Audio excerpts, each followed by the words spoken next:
Hello dear student, class 10th का topic trigonometry. मैं पिछली दो क्लासेस में अपन लोगों ने ट्रिग्नोमेट्रिक रेशियो के बारे में, ट्रिग्नोमेट्रिक रेशियो से रिलेटेड फॉर्मूले जो हैं वो कैसे आए उनके बारे में डिस्कस किया गया था।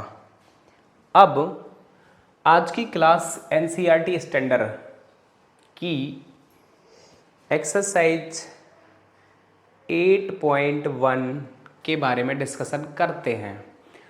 उस डिस्कशन से पहले हमें कुछ चीज़ों को याद रखना होगा। कौन सी चीज़ें, एक बार जल्दी से देखते हैं उनको फटाफट। वो चीज़ें जो ट्रिग्नोमेट्री का एक अभिन्न हिस्सा है, इन चीज़ों के बारे में आप देखिए। क्या पढ़े थे अपन लोग? सबसे पहले एक राइट एंगल ट्रायंगल, समकोण त्रिभुज। उस राइट एंगल ट्रायंगल में हमें पता था कि राइट एंगल ट्रायंगल का मतलब ही होता कि एक एंगल कितने डिग्री का होना चाहिए, 90 डिग्री का होना चाहिए। और क्या होना चाहिए? और हमें किसी एक एंगल के बारे में चर्चा करनी होगी। कौन से दो एंगल? उस 90 डिग्री को छोड़कर अदर कोई दो, या तो ये वाला या ये वाला। हम जिस किसी एंगल की चर्चा करने जाते हैं उसके अपोजिट साइड को हम परपेंडिकुलर मीन्स लंब, और 90 डिग्री के सामने वाली साइड को हाइपोटेन्यूस कर्ण, और जो एंगल से अटैच रहती है साइड उसको अपन लोग कहते हैं बेस मीन्स आधार। और आगे देखा जाए तो फिर बात इस वाले एंगल की भी कर लेते हैं। यदि हमें ये वाला एंगल पता है, इस वाले एंगल की चर्चा होनी है क्वेश्चन में, तो इसके अपोजिट सामने जो साइड है उसको अपन लोग परपेंडिकुलर अर्थात वही लंब, 90 डिग्री के सामने वाला जो हाइपोटेन्यूस है कर्ण वो कभी चेंज होता नहीं है, और बाकी जो साइड बच रही है उसको अपन लोग बोलेंगे बेस मतलब आधार। अब फिर इसके बाद क्या पढ़ा था? फिर इसके बाद भैया ये पढ़ा था पाइथागोरस थ्योरम, पीजीटी का क्या, हाइपोटेन्यूस का square perpendicular square plus base square, ये रिलेशन, या इसी को अपन लोग कर्ण स्क्वायर, लंब स्क्वायर, आधार स्क्वायर बोल सकते हैं। और फिर अपन ने पढ़ा था ट्रिग्नोमेट्रिक रेशियो के बारे में। कितने होते? 6 होते। कौन कौन होते? लो देखो जरा कौन कौन होते। साइन, कॉस, टेन, कॉसेक, सेक, कॉट। इन ट्रिग्नोमेट्रिक रेशियो के साथ एंगल का आना जरूरी होता है। एंगल थीटा ले लिया अपन ने। पिछली क्लासेस को थोड़ा सा रिमाइंड कराने का प्रयास किया जा रहा है, ध्यान से सुनते रहिए। तो साइन कॉस टेन का साइड के रेशियो में क्या रिलेशन है? ये देखो परपेंडिकुलर अपॉन हाइपोटेन्यूस, ये पढ़ चुके हैं अपन लोग। फिर क्या पढ़ा था? फिर पढ़ा था अपन लोगों ने साइन का कॉसेक से रिलेशन, कॉसेक का साइन से, ये, और साथ ही साथ ये। इसके बाद क्या पढ़े थे? इसके बाद अपन लोग ये पढ़े थे एक टेबल ट्रिग्नोमेट्रिक रेशियो की, उस टेबल के लिए वैल्यू। कौन सी टेबल? क्या यही थी वो? यस, यही थी वो। देखो थीटा 0, 30, 45, 60, 90 और साइन, कॉस, टेन, कॉसेक, सेक, कॉट, और उनके सबके ये रहे मान। ये 0 1/2, साइन 45 के लिए 1/√2, साइन 60 के लिए √3/2, और साइन 90 के लिए 1, कॉस 0। कुल मिलाकर ये सारी वैल्यूज टेबल, यहाँ तक कि एक स्पेशली वीडियो इस वजह से बनाई गई थी इसमें कि उसमें अपन लोगों ने इन सारे मानों को डिस्कस करा था कि ये वैल्यू आ रही है तो कैसे आ रही है, साइन 90 की वैल्यू 1 है तो क्यों है, यस करा था। आज बात इन सब को लेकर हमें सबसे पहले ये बात याद रखनी है कि जितनी ये चीज़ें बताई गई हैं तुम्हें अभी, इन चीज़ों में से यदि कुछ भी हम अधूरा, आधा ज्ञान लेकर आगे बढ़ेंगे तो ट्रिग्नोमेट्री तुमको समझ में नहीं आने वाली है, याद रखिएगा।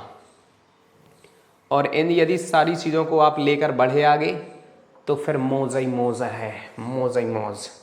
कैसे देखते हैं। पहली एक्सरसाइज उसकी एनसीईआरटी की फर्स्ट एक्सरसाइज, लेट्स सी। लो भाई देखो, ध्यान दो, ध्यान। क्या कह रहा है पहला क्वेश्चन? कुछ क्वेश्चन भी बताए थे मैंने प्रीवियस वीडियो में, बताए थे या नहीं बताए थे?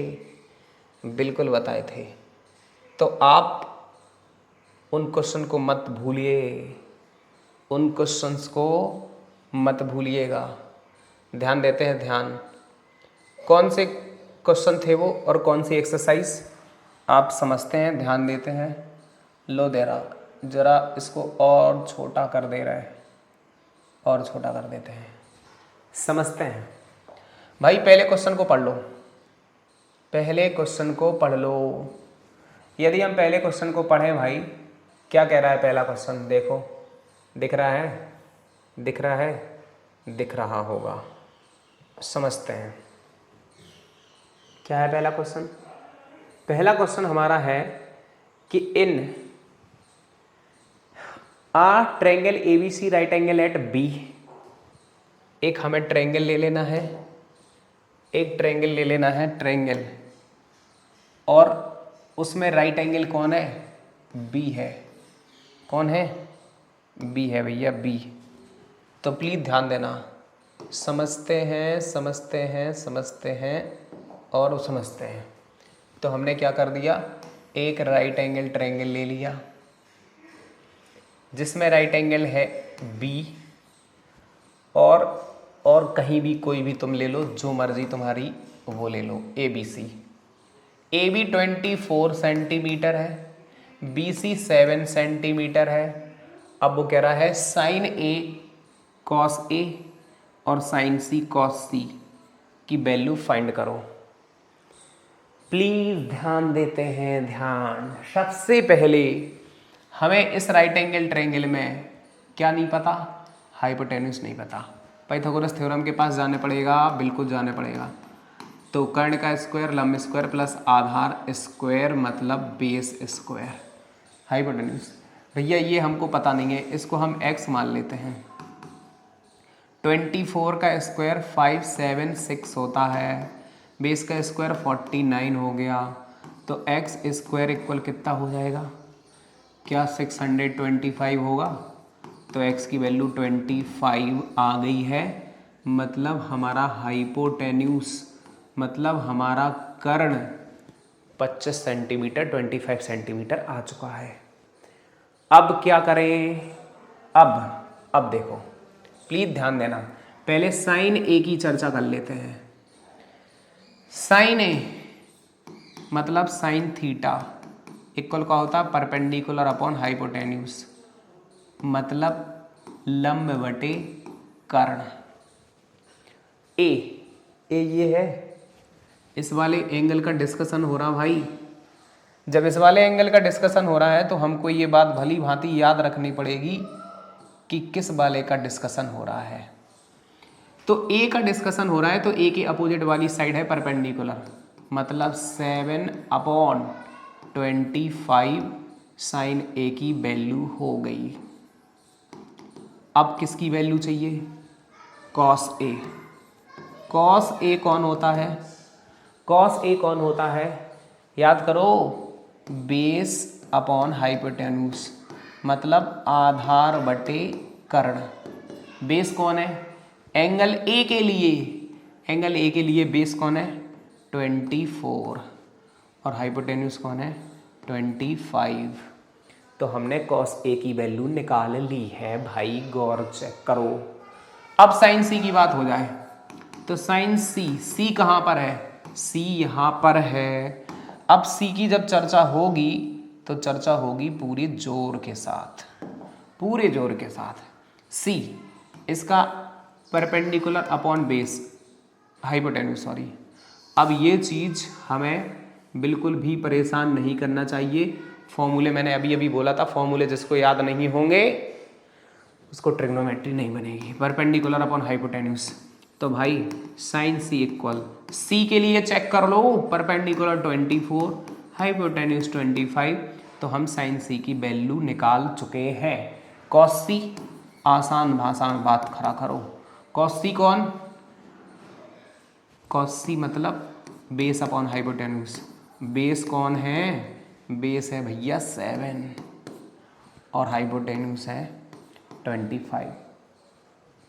पहला क्वेश्चन क्लियर, यस क्लियर होना ही चाहिए। देखो सीधी सिंपल बात है, हमने क्वेश्चन को पढ़ा, फिगर बनाया, उसमें हमें हाइपोटेन्यूज कर्ण पता नहीं था, पाइथागोरस थ्योरम के पास गए न्याय मांगने के लिए और उन्होंने न्याय क्या दिया कि भैया हम हैं 25, मतलब हाइपोटेन्यूज कर्ण की वैल्यू 25, बाकी sign A cos A sign C cos सी की वैल्यू तुमको दिखाई दे रही होगी।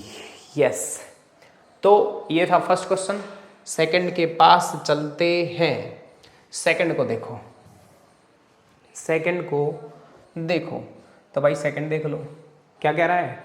इन फिगर 8.13, ये है फिगर तुम्हारे सामने दिख रहा होगा, कह रहा है tan p minus cot R की वैल्यू फाइंड करो। tan p minus cot R. एक बात बताओ, पहले तो एक बात बताओ, बात ये है कि हमें देखो tan p के लिए जाओ चाहे कॉट आर के लिए जाओ, पहले तो हमें दो साइड पता है, तीसरी पता करो। ये हाइपोटेन्यूज 13 है, ये हमें पता है, ये हमें पता नहीं है, तो हमें भरोसा है कि तुम समझ पा रहे होंगे कि 13 का square equal 12 square plus Q R का square, 169 minus 144 equal Q R का स्क्वायर, 25 का रूट क्यू आर, तो क्यू आर क्या हो गया 5, क्यू आर हो गया है 5 सेंटीमीटर, ये हमारा 5 सेंटीमीटर। अब तो बहुत आसान बात हो गई। कैसी आसान बात, tan p मतलब ये वाला angle, perpendicular upon base. Perpendicular कौन है इसके लिए, क्यू आर, बेस कौन है पी क्यू।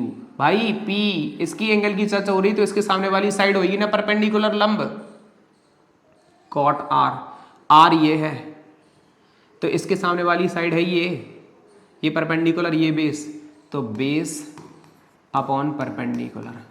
प्लीज चेक करो, पहले तो मैंने बोल दिया था फॉर्मूले का ज्ञान जिसको नहीं होगा, फॉर्मूले जिसको लर्न नहीं होंगे उसकी ट्रिग्नोमेट्री 0, ट्रिग्नोमेट्री का गुलाम बनना पड़ेगा फिर तुम्हें।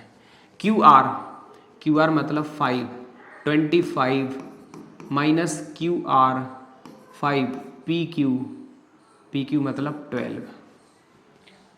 और एक चीज़ अपन लोग गलत कर रहे हैं, क्या गलत कर रहे हैं, पी क्यू की वैल्यू 12 है, क्या आएगा 0 आएगा। देखो पहले तो ध्यान दो, tan p के सामने वाली साइड परपेंडिकुलर अपॉन बेस, तो Q are upon P Q. इधर कॉट आर का मतलब होता है बेस अपॉन परपेंडिकुलर, तो बेस अपॉन परपेंडिकुलर, तो बेस अपॉन परपेंडिकुलर 0 हमारा आंसर आएगा। और ये था हमारा question number second. Question number second के बाद अपन लोग बात करते हैं थर्ड की। ये थर्ड कह रहा है if sine A equal 3/4। Please ध्यान देना, क्या बोल रहा, साइन ए की वैल्यू क्या है 3/4, तो कह रहा है कॉस ए की वैल्यू और tan ए की वैल्यू फाइंड करो। पहली बात तो अपन को राइट एंगल ट्रायंगल एक बना लेना चाहिए। साइन ए इक्वल होता है परपेंडिकुलर अपॉन हाइपोटेन्यूज, मतलब लंब बटे कर्ण, तो ये हो गया 3 और ये हो गया 4। अब हमें ये नहीं पता तो लगाओ पहले तो फॉर्मूला, 4 का स्क्वायर 16, 9 प्लस एक्स स्क्वायर, तो 9 में से 7 जाएगा, 9 चला जाएगा इतना, x की वैल्यू आ गई √7, मतलब हमें √7 मिल गई, तीनों साइड मिल गई। अब cos a की वैल्यू क्या हो जाएगी, cos a की वैल्यू हो जाएगी बेस, ये a है, बेस अपॉन हाइपोटेन्यूज, और tan a की परपेंडिकुलर अपॉन बेस। यस बिल्कुल, बहुत आसान क्वेश्चन है भाई। इसके बाद क्वेश्चन नंबर अगला देखते हैं, ये बहुत आसान है, आप ही करोगे। 15 cot a इक्वल 8 है, तो cot a की वैल्यू कितनी हो गई 8/15, मतलब हमें बेस पता चल गया, परपेंडिकुलर पता चल गया। क्या निकालने की ज़रूरत है? हाइपोटेन्यूज। पाइथागोरस थ्योरम लगाएंगे और जब हमें बेस, हाइपोटेन्यूज, परपेंडिकुलर सब पता चल गए तो हम साइन ए और सेक ए की वैल्यू निकाल लेंगे। सेम इसी के जैसा है नंबर 5 बोलता है सेक थीटा इक्वल 13/12। तो कॉस थीटा की वैल्यू क्या हो जाएगी? 12/13। भाई मेरे बेस अपॉन हाइपोटेन्यूज। यदि हम पाइथागोरस थ्योरम को ठीक से अभी तक लगा पा रहे होंगे तो ये हमारा 5 आ जाएगा। अब वो क्या कह रहा है? Calculate the other trigonometric ratio, मतलब हमको निकालना है सारे ratio, sine theta, cos theta, tan theta, cosec theta, sec theta, cot theta. तो हम दो तो ऑलरेडी निकाल चुके हैं। साइन थीटा का हो जाएगा 5/13, कॉसेक थीटा इसका उल्टा, टेन थीटा 5/12, कॉट थीटा इसका उल्टा। खत्म, ये क्वेश्चन भी खत्म। इसके बाद चर्चा करते हैं क्वेश्चन नंबर 6 की। क्वेश्चन नंबर 6 क्या कह रहा है? क्वेश्चन नंबर 6 क्या कह रहा है चेक करते हैं।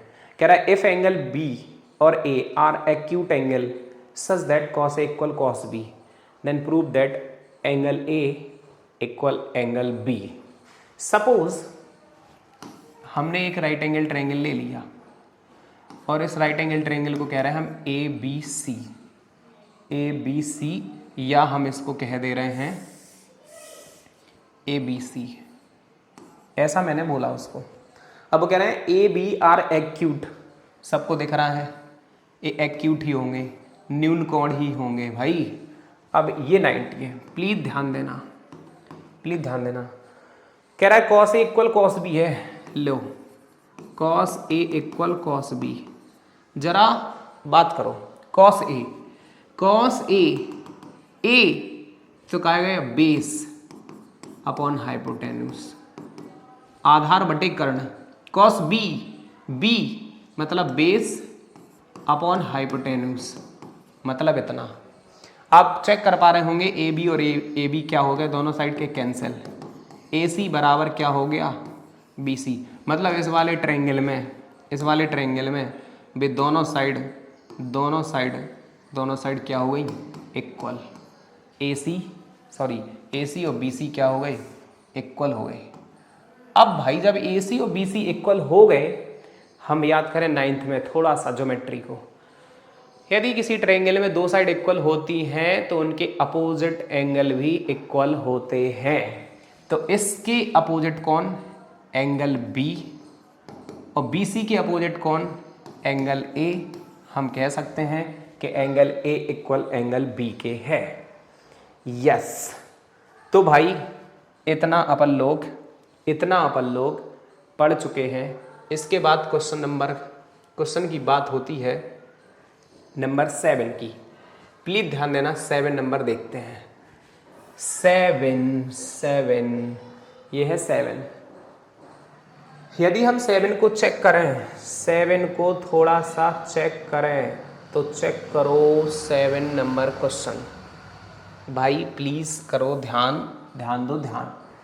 कह रहा है कॉट थीटा की वैल्यू 7/8। पहले कॉट थीटा की वैल्यू वो दे रहे हैं 7/8। ध्यान देने हैं, ध्यान। कॉस थीटा की वैल्यू उन्होंने 7/8 दे रखी है। अब वो पूछ रहे हैं 1 + sin थीटा 1 - ऐसा कुछ पूछ रहे हैं, कॉट स्क्वायर थीटा भी पूछ रहे हैं। तो सबसे पहले तो कॉट स्क्वायर थीटा ही निकाल लो ना, 49/64। एक आंसर तो हमारा हो गया क्वेश्चन नंबर 2। अब हमें साइन थीटा कॉस थीटा भी चाहिए है।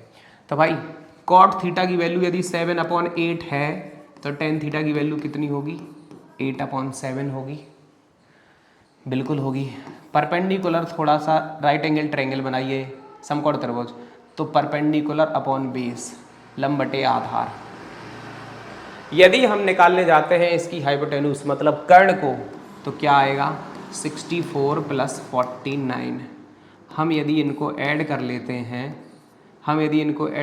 हैं तो 113, तो √113 आ जाएगा हाइपोटेन्यूज।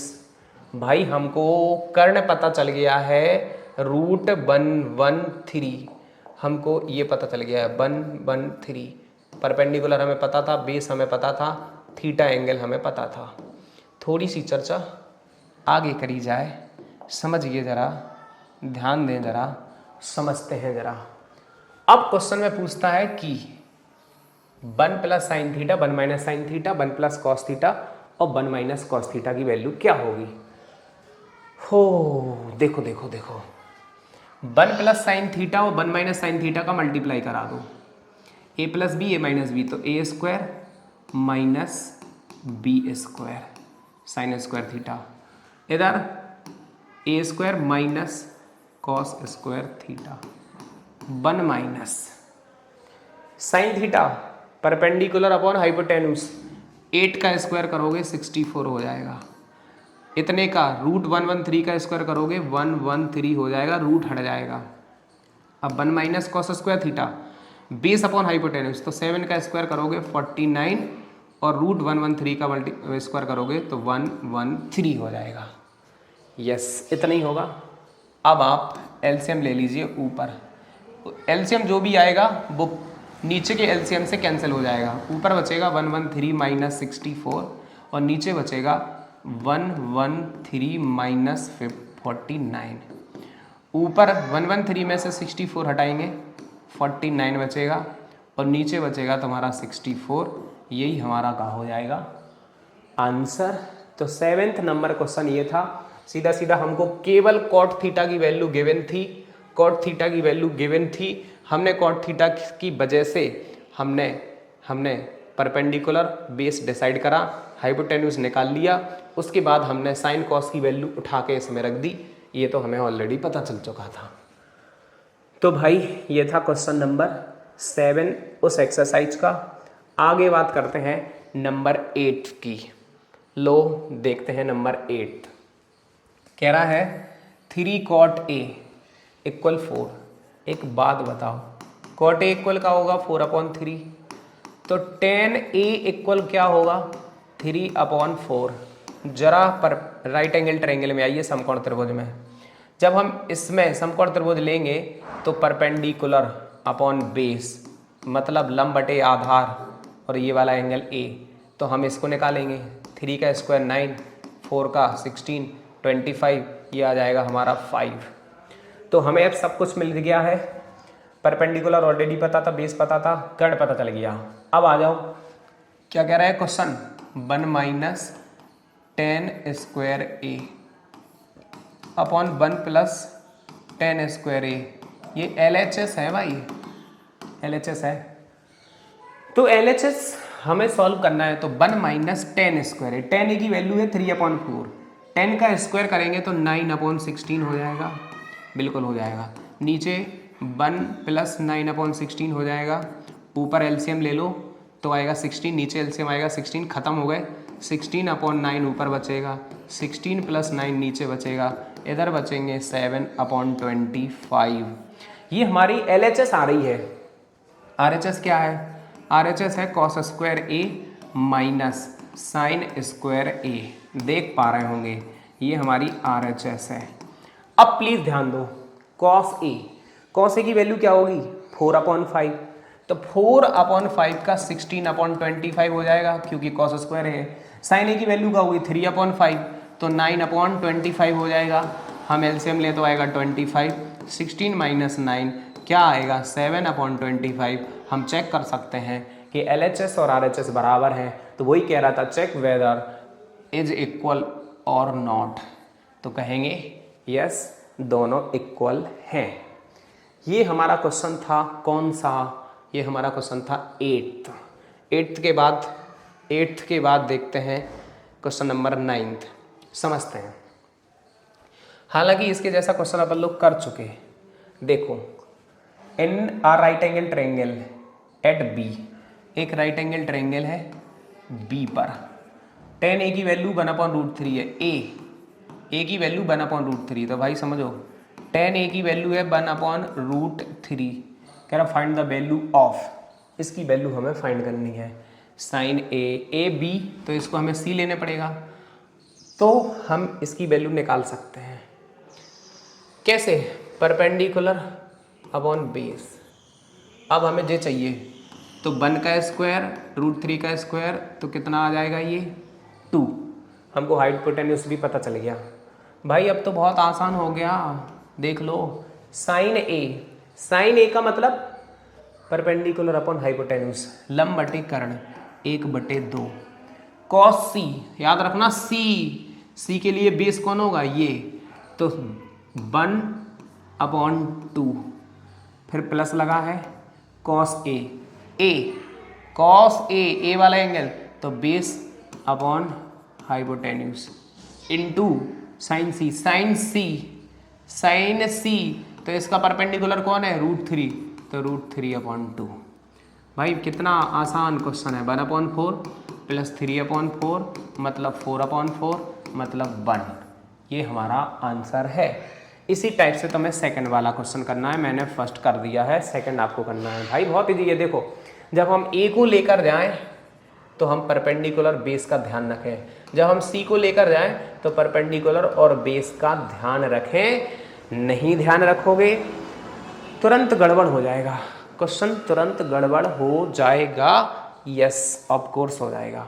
आगे बढ़ते हैं, क्वेश्चन नंबर 10 की बात करते हैं। क्वेश्चन नंबर 10 तो कह रहा है in triangle P Q R right angle at Q. भाई देखो एक पी क्यू आर एक ट्रायंगल है और राइट एंगल उसका कहाँ पर है, क्यू पर। तो ये क्यू पर हमने राइट एंगल बना लिया। देखो a triangle P Q R right angle at Q, P R plus Q R, please ध्यान देना, P R plus Q R की वैल्यू 25 है, P R plus Q R की वैल्यू 25 है, पी क्यू की वैल्यू 5 है, पी क्यू की value 5 centimetre है।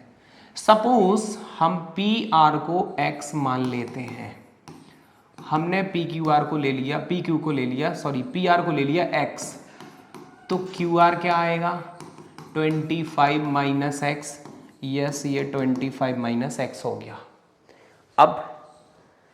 अब तो भाई पीजीटी लगा दो, पाइथागोरस थ्योरम। तो क्या करेंगे अपन लोग, कहेंगे एक्स स्क्वायर 25 प्लस इतने का होल स्क्वायर।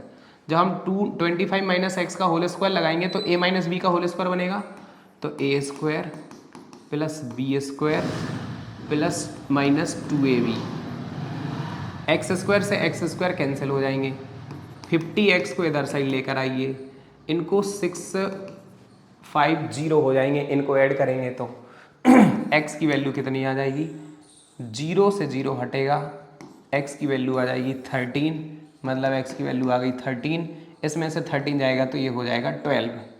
हमें एक बात क्लियर दिख रही है कि हमारा जो हाइपोटेन्यूज था वो 13 हो गया, बेस पता चल गया, 5 पता चल गया। क्या पूछ रहा है, sine P cos P tan P. Sine P perpendicular upon hypotenuse लंब बटे कर्ण, कॉस पी बेस अपॉन इतना, tan P perpendicular upon base 12/5। Please check कर लो साइन पी कॉस पी और टेन पी। साइन पी के लिए perpendicular upon hypotenuse, cos P base upon hypotenuse, tan P. Yes अब ये क्वेश्चन तो हो गए क्लियर। लास्ट क्वेश्चन इस एक्सरसाइज का, उससे पहले चलो ठीक है, वो कह रहा था value of tan a is always less than 1। मतलब वो कह रहा क्या tan थीटा की वैल्यू, क्या tan a की वैल्यू हमेशा 1 से कम होती है, क्या हमेशा 1 से कम होती है, नहीं होती है भाई।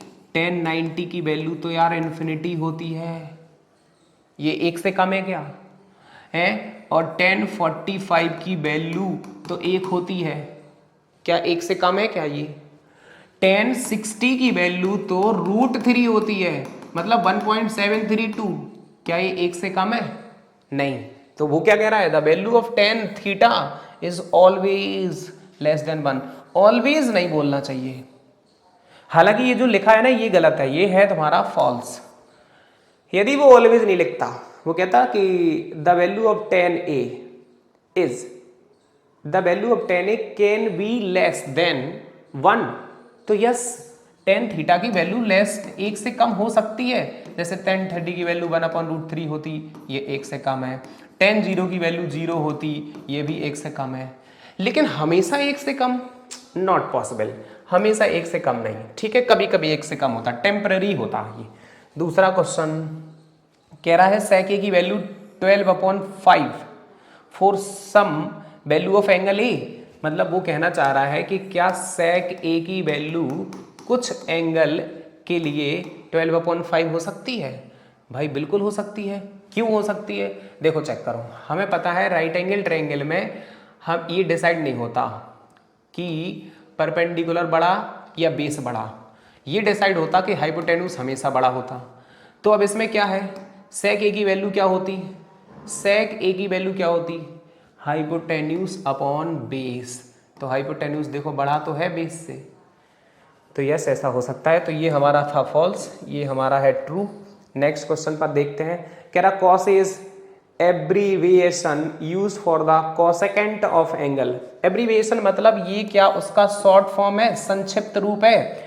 cos a क्या कोसेकेंट का शॉर्ट रूप है, नहीं भाई, अरे यार कोस, देखो कोसाइन का शॉर्ट फॉर्म होता कॉस, कोसेकेंट का शॉर्ट फॉर्म तो कॉसेक होता है। तो ये तो हमको उल्लू बना रहा है, ये गलत। अगला नंबर कह रहा cot A is the product of cot and A. भाई ये तो निराधार है बिल्कुल। देखो कॉट ए को वो बोल रहा है कि क्या कॉट ए का वो प्रोडक्ट होता है, ये बिल्कुल नहीं होता। मैंने बोला था कि थीटा उसके प्रोडक्ट में नहीं होता है जबकि उसका साथी होता है। तो ये था तुम्हारा, ये थी एक्सरसाइज तुम्हारी 7.1 जो कि हमें क्लियरली आ रही है, ये हो चुकी है। अब भी किसी कैंडिडेट को प्रॉब्लम हो रही हो तो बात करें। एक क्वेश्चन और बचा है उसमें, वैसे एक क्वेश्चन और बचा है लास्ट में, कह रहा साइन थीटा की value 4/3 for some angle theta, कुछ एंगल के लिए क्या इसकी वैल्यू 4/3 होती है। तो भाई देखना परपेंडिकुलर अपॉन हाइपोटेन्यूज, मतलब परपेंडिकुलर को इसने बोल दिया 4 और हाइपोटेन्यूज को बोल दिया इसने 3।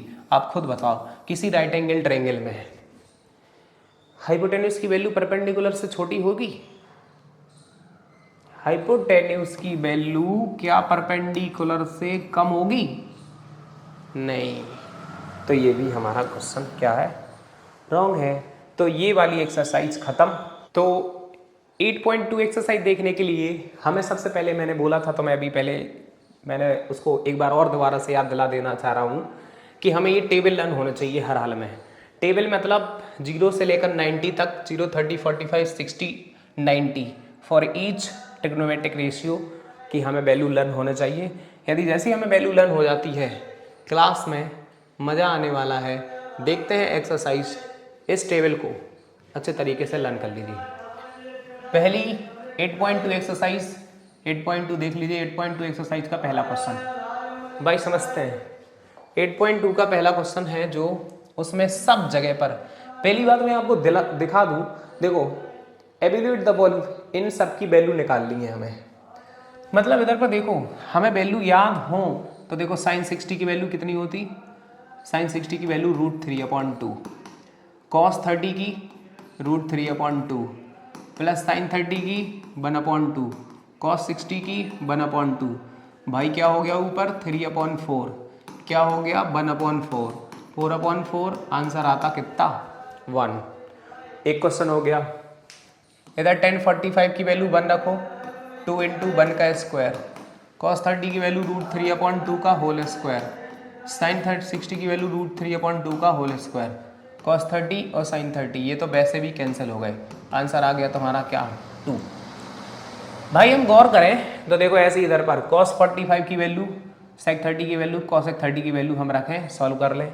ऐसे इधर पर है, ऐसा ही क्वेश्चन ये है। मुझे तो लग रहा है सब आसान, आप बताओ क्या सच में आसान है।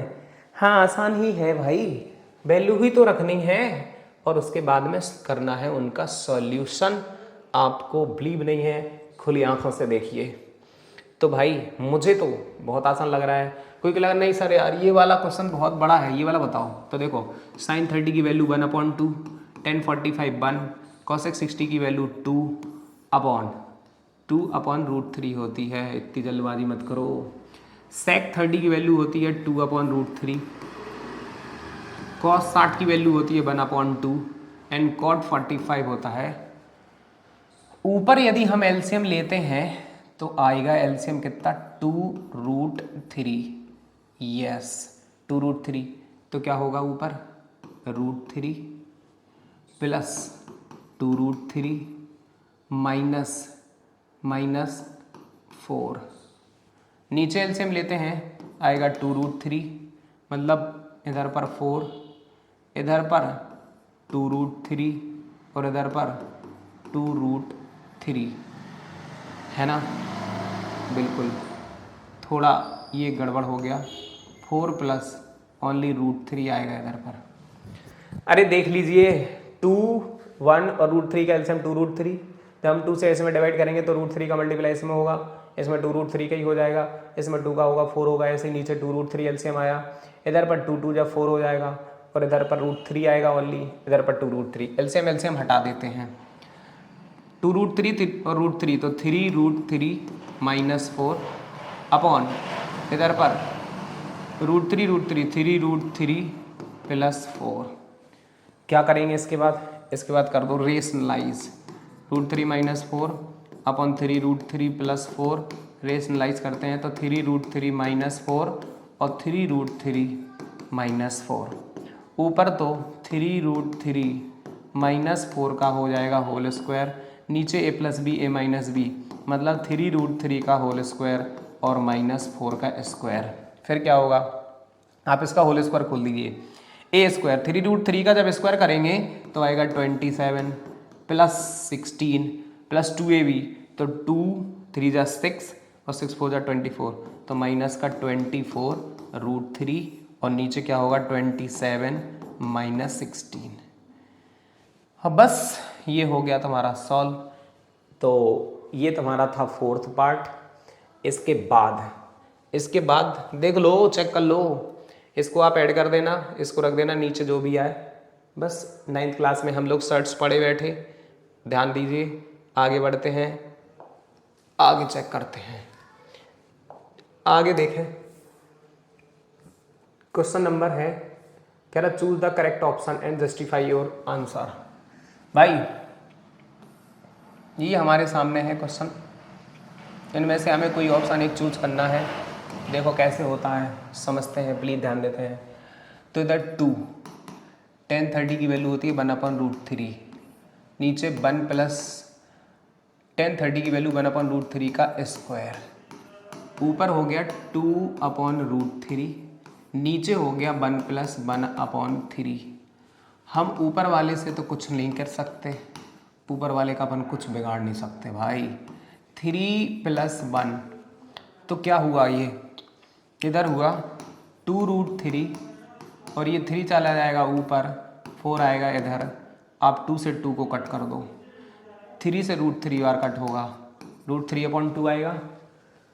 sin 60 की वैल्यू क्या होती, √3/2। cos 60 की वैल्यू 1/2, tan 60 की √3, sin 30 की 1/2, तो हमारा आ रहा √3/2, मतलब पहला ऑप्शन हमारा सही हो जाएगा। इधर पर तो बहुत आसान है, देखो 1 माइनस 10/45 की वैल्यू 1, तो 1 माइनस 1 और 1 प्लस 1, तो ऊपर हो गया 0, नीचे हो गया 2। सबको पता होगा यदि हम 0 में किसी नंबर से डिवाइड करते हैं तो क्या आता है, 0 आता है, 0 ही आता है। आगे कह रहा sin 2a equal to sin a, तो इज ट्रू व्हेन a, मतलब ये इक्वल होंगे कब, जब a की वैल्यू क्या होगी, तो आप a की वैल्यू 0 रख लो। जैसे ही मैं a की वैल्यू 0 रखता हूं तो 2a sin 0 0 और sin 0 0 0, तो ये LHS RHS बराबर हो गई। फिर से सुनो, a की वैल्यू यदि हम 0 डिग्री रख दे रहे हैं तो 2 का मल्टीप्लाई होगा 0 में तो आ जाएगा 0, और sin 0 की वैल्यू क्या होती है 0। इधर पर 0 रखो a की जगह पे, तो sin 0 0, 0 का मल्टीप्लाई 2 में तो 0, तो मतलब LHS RHS बराबर आ रही, यही आंसर सही है। यही आंसर हमारा सही है। तुम सोच रहे नहीं सर 30 चेक करो, तो 30 रखेंगे तो 30 का मल्टीप्लाई 2 में होगा तो 60, और sin 60 की वैल्यू होती है √3/2।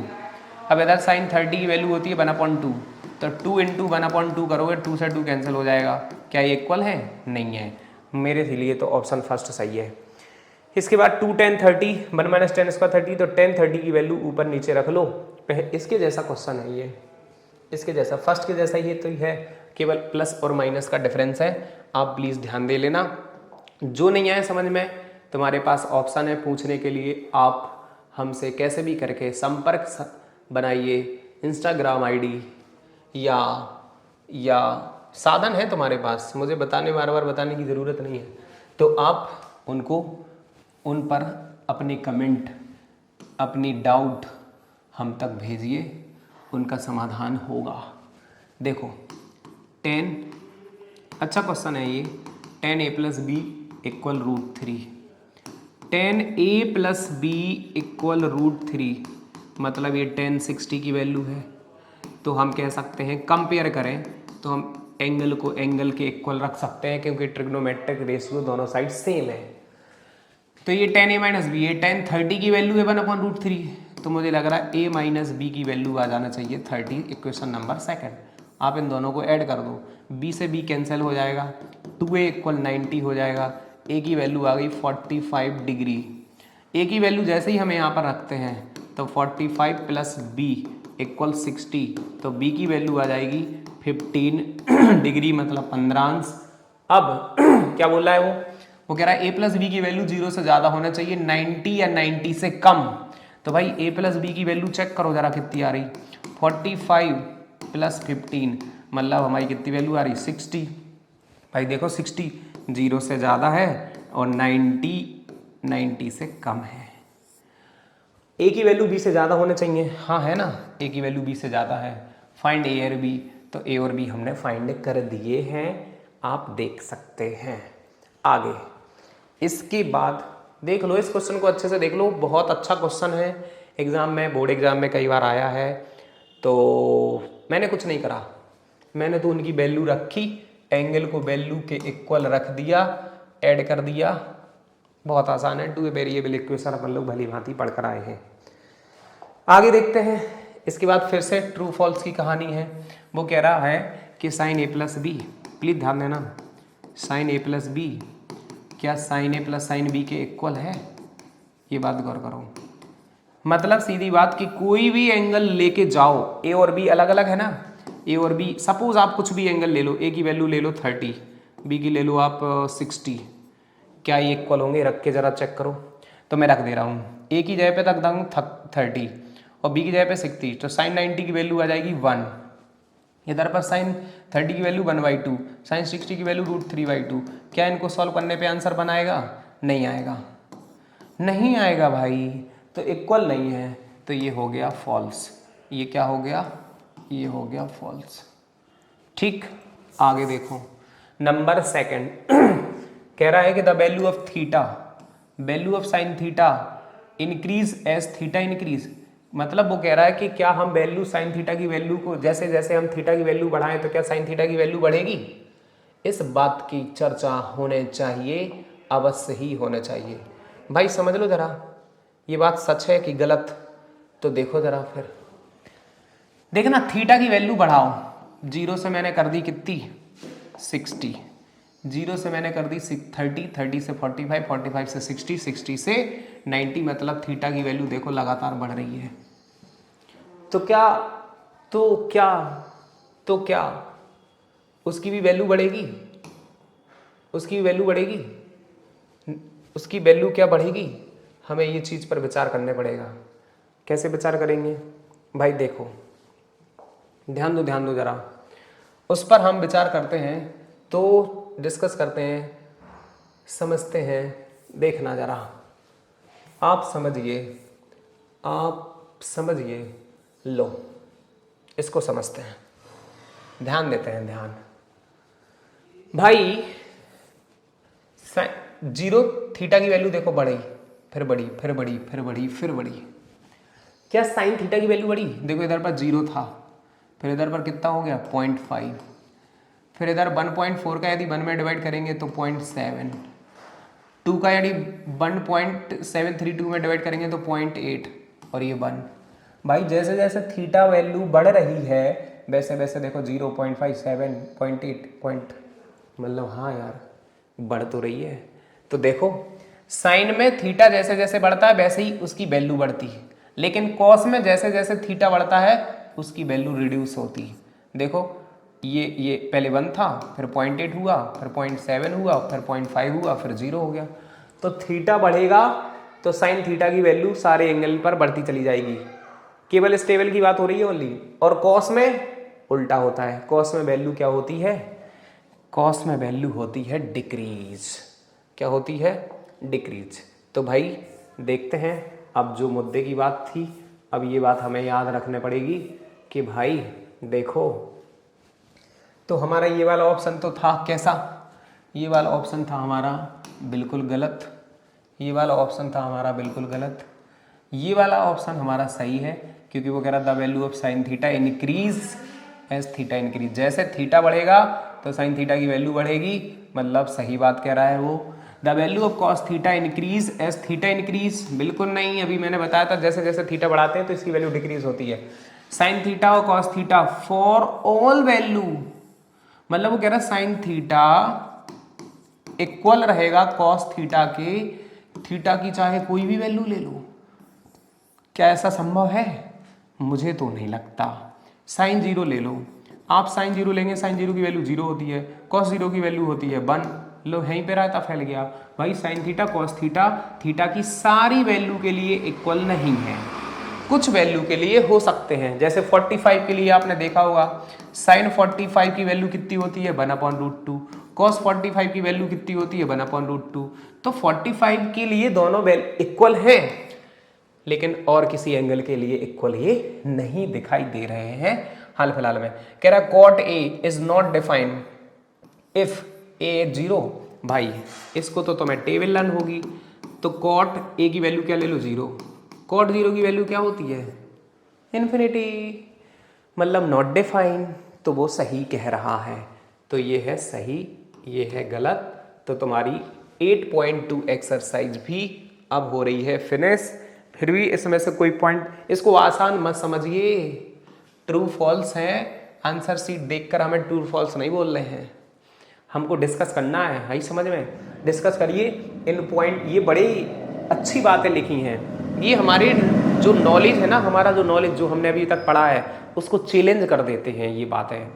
तो इनको सीरियस लीजिए, और ट्रू फॉल्स की तरह ऐसा नहीं कि बचपन में हम लोग ट्रू फॉल्स कैसे लगा देते थे, बोले हम तो आंसर सीट पलट और true false true false true false true false.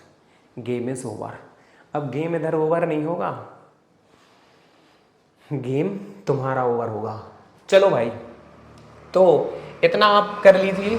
तो इस तरीके से हमने आज 2 एक्सरसाइज फिनिश करी है, 8.1 और 8.2 एक्सरसाइज 10th स्टैंडर्ड। आगे की एक्सरसाइज में आइडेंटिटीज़ की चर्चा भरपूर मात्रा में होगी, बहुत अच्छी एक्सरसाइज है। और अभी तक ट्रिग्नोमेट्री हमको बहुत समझ में आ रही थी, है ना, तो ट्रिग्नोमेट्री की वो एक्सरसाइज चैलेंज करती है तुम्हें कि आओ अब 2-2 की हो जाए। तो हमें पहले तो इन सब दोनों एक्सरसाइज को 8.1 और 8.2 को ठीक तरीके से कवर कर लेना है। फॉर्मूले बिल्कुल नहीं भूलने चाहिए, फॉर्मूले यदि गड़बड़ हो गए तो ट्रिग्नोमेट्री हमारा साथ छोड़ देगी, अर्थात हमारे साथ गद्दारी होगी। तो तुम गद्दारी कर रहे ना, गद्दार तो तुम हो। ट्रिग्नोमेट्री तो कह रही है कि भाई आ जाओ फॉर्मूले लर्न करके पूरी वफादारी के साथ, हम वफा निभाने के लिए तैयार हैं, लेकिन तुम्हें याद ही नहीं करना है। तो याद कर लो, याद कर लोगे तो मज़ा आएगा अगली एक्सरसाइज में और ज़्यादा। तो फिर 8.1 8.2 प्लीज़ कंप्लीट कर लीजिएगा विथ ऑल फॉर्मूला टेबल, और इसके बाद अपन लोग मिलते हैं नेक्स्ट वीडियो में कुछ अच्छे क्वेश्चंस के साथ, एक इम्पोर्टेंट एक्सरसाइज के साथ। तब तक के लिए अपना ख्याल रखिए और पढ़ते रहिए और पढ़ते ही रहिए।